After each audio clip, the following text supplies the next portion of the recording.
She is a reality star, model, and makeup extraordinaire. And she was late.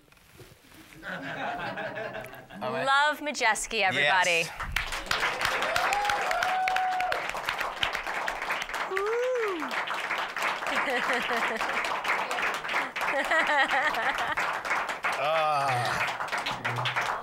Forget about it. So good.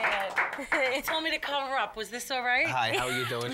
How are you? It was okay. Hi, I'm well. How are you? Good, good. Sit down. This is why I covered up this evening. No need to. Give yourself a clip. Yeah, he told me actually, you know, make sure those things are put away, so I figured I'd put them out extra.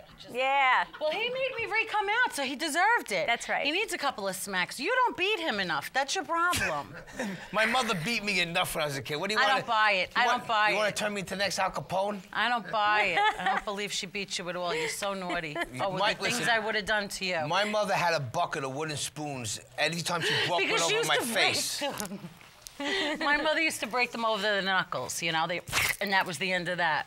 Now listen, you look beautiful as always. Thank you, my love. How are you? How you doing? Doing all right. You all right? You got here good? I'm exhausted. I had a wild trip to Miami. If there is any Miami left, if we didn't sink Florida into the ocean, I'm okay. But otherwise, I was down in Miami with the mob wives, and we had a fantastic time at the Ocean Manor Resort. It is always a blast there. And it was a lot of fun. We had a really, really good time. We had 4 penthouses, which we kept all the doors open and ran all rampant through the hotel in our pajamas the whole time. Get out of here. I was going to say, naked or? No, we're not that crazy. Listen, the rumor has it that you're one of the bodyguards for the mob wives. Is that true?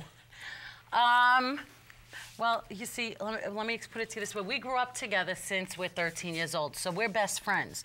So I would have to say, I wouldn't call myself a bodyguard, but I would have to say if something happened while I was there, yeah, I'd be a bodyguard. Of course. In a second. I trust you watching my back. No, like, you know, Karen's my heart and my soul. She's been the best to me than anybody ever could be, but we'll get into all that. And Ramona, of course, you know, sometimes we fight with each other, but we love each other. We're inseparable as well.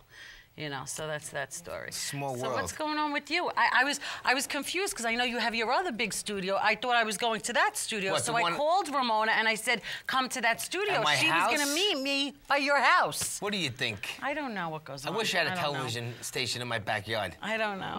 Maybe you should do. But I do like your CD. Has anybody listened to the CD of his band? It's really good. It's great. Right. Thank you. And I was surprised because coming from a greaseball like him, I thought, rock? Really? When did that happen? Oh, forget about it. Are you kidding me? But it was really, I have it in my car now. Thank you so much. Like it. You probably like it because the first song has those sirens going on. Those are the songs I don't like. Make you feel right at home, you know?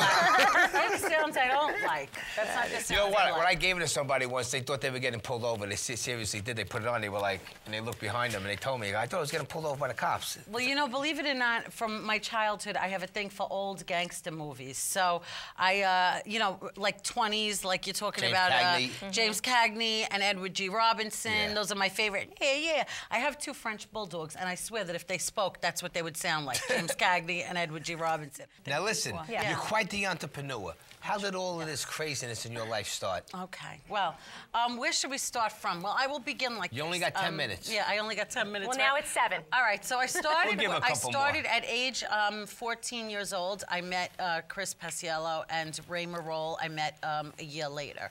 As you know, I had a long-term relationship with both of them, which made the front page of every paper and all that kind of stuff, you know. They kind of frown on it publicly when you shoot your boyfriends. It doesn't go over big with the public. She's the best. So anyway, I don't like being cheated on. Is there any other women out there that like being cheated on? Because I'm not one of them. No. I don't agree with it. But anyway. Tell them the story. Yeah, what is the story? Did you date both of them at the same time? That's what it sounds like. No, the story is, yeah, that's another thing. Let me clarify that. Okay. This is the story. So while I was dating Ray Marol, who was my fiance, and I was with him for many years, he had in his crew, he had a guy around that used to kind of protect him, whatever. And the guy had a girlfriend. I didn't like her. She was a trash bag. I did, from the minute she came around, I had that vibe. You know when your hair goes up on the back of your neck and you got the vibe? I had this feeling about her. I didn't like her. So from that very minute, I didn't like her. Sure enough, she tells me when he proposes, you know, love, you need to think this through. Before you say yes, maybe you should like take a little time, take a trip, think about it. I said, he ain't letting me go away. What are you, nuts? I'm not out of his sight for years now. She said, take your mom with you. Go on a trip with your mother. I said, all right. So I booked myself on a trip to Mexico with my mother. And we went to Mexico, and I ran into one of his friends. And while I was there, I said, I saw one of your friends. And he flipped, because obviously this guy knew something that I wasn't supposed to know. He didn't want me talking to him. So when I get home, my neighbor says to me, oh, you know, the other day I went to give your girlfriend your mail. My girlfriend, my mail. She was here with your boyfriend.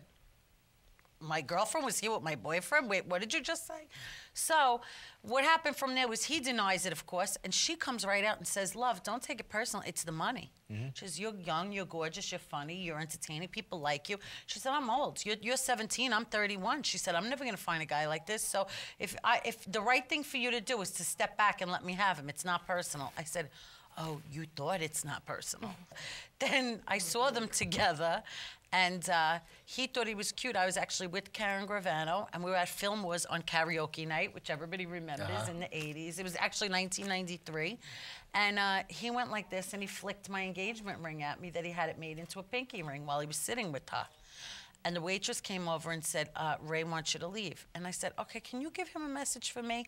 And I broke the waitress's nose in the middle of the place. So the police came, everything, you know. You give him this message. Then he came out after me, and he didn't want me to leave. He said, stay with me, I'm sorry, I didn't mean it. Are you nuts? You're here with her. And the rest of the argument, you know, they never really got to the bottom of who shot who, but his Jeep was shot up. He was shot at several times. He was grazed several times with bullets, and they never found the gun, and they never discovered who did the shooting. But they arrested both of us for attempted murder. And, you know, we decided not to press charges against each other, and we let it go. Oh, how nice of you guys to do that. Yeah. Well, the 122 has a sixth sense of humor because they cuffed us together. Picture, I just tried to shoot them, and they cuffed us together through the bars. That's so crazy. I'm putting my feet on the bars and pulling, and I'm trying to break his wrists. Could you imagine? Those were the days. Now, with this story, is this how you got? They picked up the show for Married to Actually, no. The truth of the matter is that originally Chris wrote the book. Well, Chris was part of the book Mob Over Miami, which I'm also in. Then there was the book A Mob Story, which I'm also in.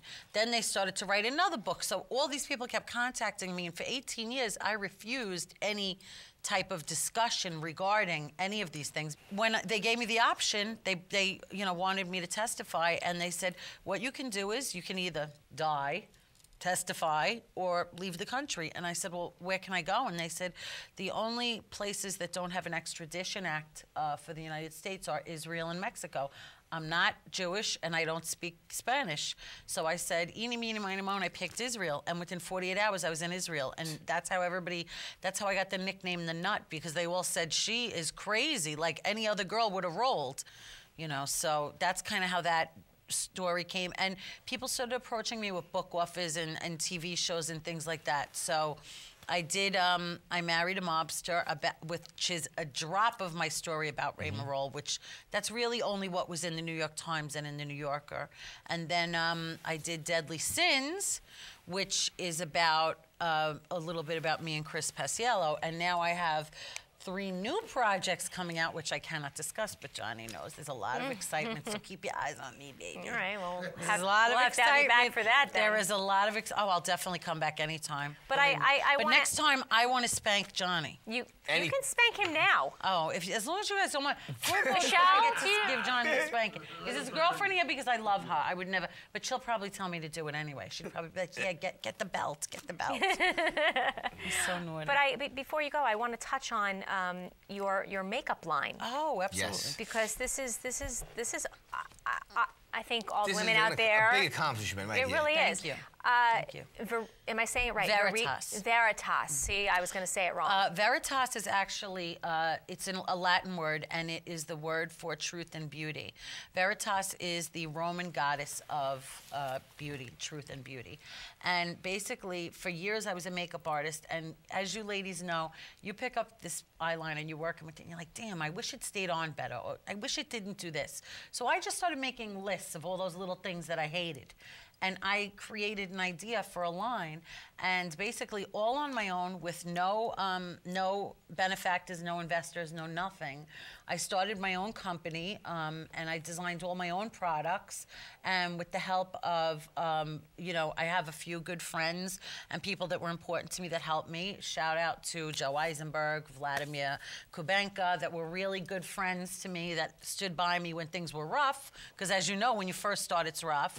And I just basically, I chose all my own packaging, I did everything, and I'm not MAC, I'm not Chanel, so it was a really rough way to go. But the one thing I could say is people have criticized things I've done in life. There's been bad press, but I have committed mistakes. I have committed crimes. I've hurt people. I acknowledge that. With that being said, when I realized that this was not the life I wanted anymore, and I was getting to a point where I was growing up, one night, it sounds corny, but I prayed really hard, and I said, like, God, if you show me the right way, I'll take it. I'll do it. Just show me the path. And the next day, I got called to be a makeup artist with this company, and it just went from there, Blossomed. Good. And I followed it. So I do have some products, which I will, I don't want to cut your time, but I will make sure everybody gets some stuff. Well, that's a beautiful thing, yes. Awesome. So.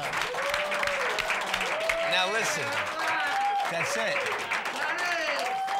Now, one last thing before we go, because we have to mention this. You were on the recent cover of the Mob Candy magazine. Good friends of ours, Uncle Frank Great and Nick. cover. Yeah, oh, thank you. That is a fantastic magazine. And I got a full page right up in there. You did. That's you right. did. A good one. That's right. So. And Mob Scene Gallery. I love the Mob Scene Gallery. You have to do a show from there or something one time. One day. I'll introduce you to Artie. I don't know if you know him. He's fantastic. The place is great. But listen, my dear, it's your time, and we have to say you goodbye. Oh. I know. Love, we have to have you back with the Mob Girls. I know. I kind of hijacked your entire show today. I kind of hijacked your whole show today. No, that's all right. No. That's But all before right. we go, I want to show you one last thing. Now this is the funniest. This dress was designed for me, right? She's going to show a tattoo on her that? wrist. No, there's a 9mm. There's a gun. There's a 9mm, and it says, "Made with love for a cruel, heartless world." That's So sick. instead of carrying a real gun, that's what we carry now. Beautiful. I love it. Everybody, love Majewski. All right, love Majewski. Yeah.